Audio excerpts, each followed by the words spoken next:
నమస్కారం. ఈరోజు కీర్తిశేషులు స్వర్గీయ దాసరి నారాయణరావు గారి వర్ధంతి సందర్భంగా ఈరోజు వెంకట్ గారి నివాసంలో ఆయనకి నివాళులు అర్పించడం జరిగింది.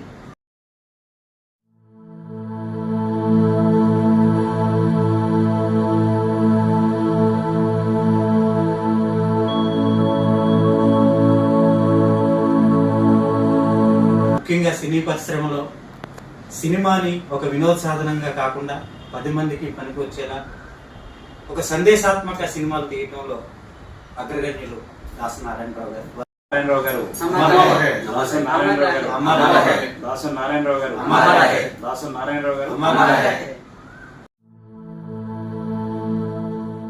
మేనకోండ అనే సినిమాకి పనిచేశారు దాసరి నారాయణరావు గారు కథా రచయిత కింద.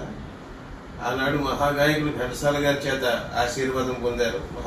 మంచి రాబోయే కాలంలో గొప్ప దర్శకుడు అవుతాయా బాబు అని చెప్పారు ఆయన ఘంటసాల గారు.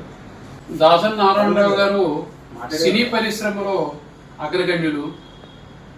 ఆయన పితామహుడు, నటుడు, దర్శకుడు. విలక్షణమైనటువంటి సినిమాలు తీసి ఎంతో విజయవంతం అయ్యే ఎన్నో సినిమాలు తీశారు. ఆయన డైలాగ్స్ కూడా రాశారు, పాటలు రాశారు. ఈ విధంగా బహుముఖ ప్రజ్ఞాశాలి అని చెప్పుకోవచ్చు. దాసరి నారాయణరావు గారు సినీ పరిశ్రమలో లేకపోవడం తీరని లోటుగా నేను భావిస్తున్నాను.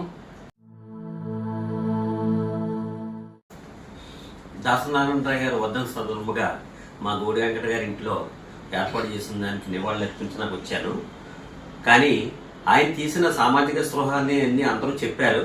ఇప్పటికీ కూడా నేను చూస్తూ తూర్పు పడమర, ఇది ఎక్కడ నాయం, ఏ కోరికల గుర్రాలైతే ఇటువంటి సినిమాలు దాచుకుని ఇప్పటికే చూసి నా పరిస్థితుల్ని నా పద్ధతుల్ని మార్చుకుని ఆయన ద్వారా ఆయన గురువు దర్శకరత్న అంటారు కాబట్టి గురువే. ఎప్పటికీ కూడా ఆయన ఈ సినిమా పరిశ్రమ ఉన్నంత కాలం కూడా అతను దాసరి నారాయణ గారు గురువుగానే ఉంటారని కోరి ప్రార్థిస్తాను. దాసరి నారాయణ గారి సినిమాలు అంటే ఎలా ఉంటాయంటే ఇంకా కామెడీ ఇంక్లూడింగ్ ఎంత బాగుంటుందంటే సంసారం అందరూ కూర్చుని ఇంట్లో అందరూ కూర్చుని చూసేలా ఉంటాయి ఆయన సినిమాలన్నీ కూడా. అది నాకు బాగా నచ్చుతుంది. ఒక పెద్ద మనిషి నిజంగా ఆయన చూస్తే అంత ఇంట్లో ఒక మేనమామ చూసినట్టు అంత ఫీలింగ్ వస్తుంది మరి. అందరికీ నమస్కారం. ఈరోజు మే 30వ తారీఖు చాలా బాధాకరమైన రోజు. దాసరి నారాయణరావు గారు 2017 మే 30వ తారీఖున ఆయన మరణించడం జరిగింది. ఆయన మరణిస్తే మనకేంటి, కాకినాడకి ఆయన సంబంధాలు ఏంటి, మీరు వర్ధంతి చేయడం చాలామంది అనుకుంటారు. కానీ ఆయనకి స్థాయి లేకుండా ప్రతి మనిషిని కూడా పేరు పెట్టి పిలిచే తత్వం ఆయన దగ్గర ఉంది.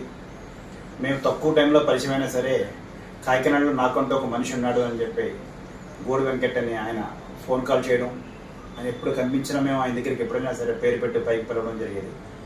అలాంటి వ్యక్తిత్వం మనిషిని గుర్తుపెట్టుకోవడం చాలా అవసరం అని చెప్పేసి ప్రతి ఏడాది మే 4వ తారీఖున జయంతి కార్యక్రమం చేసుకుంటున్నాం.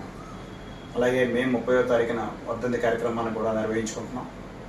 ఇంత మంచి కార్యక్రమంలో మా తోటి ఫ్రెండ్స్ వీళ్ళందరూ కూడా కళాకారులు, అందరూ పాటలు పాడతారు, నాటక రచయితలు, నాటకాలు చేస్తారు. ఇలాంటి కళాకారులు ఎంతో బిజీగా ఉన్నా సరే దాసరి వర్ధంతి అనగానే అందరూ కూడా కలిసి ఆయన వర్ధంతి కార్యక్రమంలో నివాళులు అర్పించే కార్యక్రమంలో పాల్గొన్న వీళ్ళందరికీ కూడా హృదయపూర్వకంగా ధన్యవాదాలు తెలియజేసుకుంటున్నాం.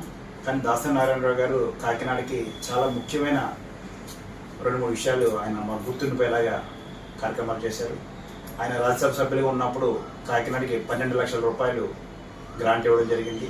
ఆ గ్రాంట్ని Gandhinagar municipal high school, Salipeta girls high school, PR government high స్కూల్లో 2 వేదికలు నిర్మాణం చేసాం, 2 రోడ్లు వేయడం జరిగింది.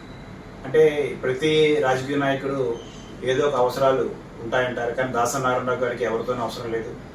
ఆయన చాలా అందరికీ ఉపయోగపడే మనిషి, ఫిలిం ఇండస్ట్రీలో గురువుగా ఉండే మనిషి. అయినా అలాంటి వ్యక్తిని ఈవేళ మేము లేకపోవడం చాలా బాధాకరం, చాలా లోటు మాకు. కానీ ఆయన ఉన్నారనే ఉద్దేశంతోనే ఆయన గుర్తుపెట్టుకుంటూ మేము ఇవాళ వర్ధంతి కార్యక్రమాన్ని చేసుకోవడం జరిగింది. చాలా సంతోషం.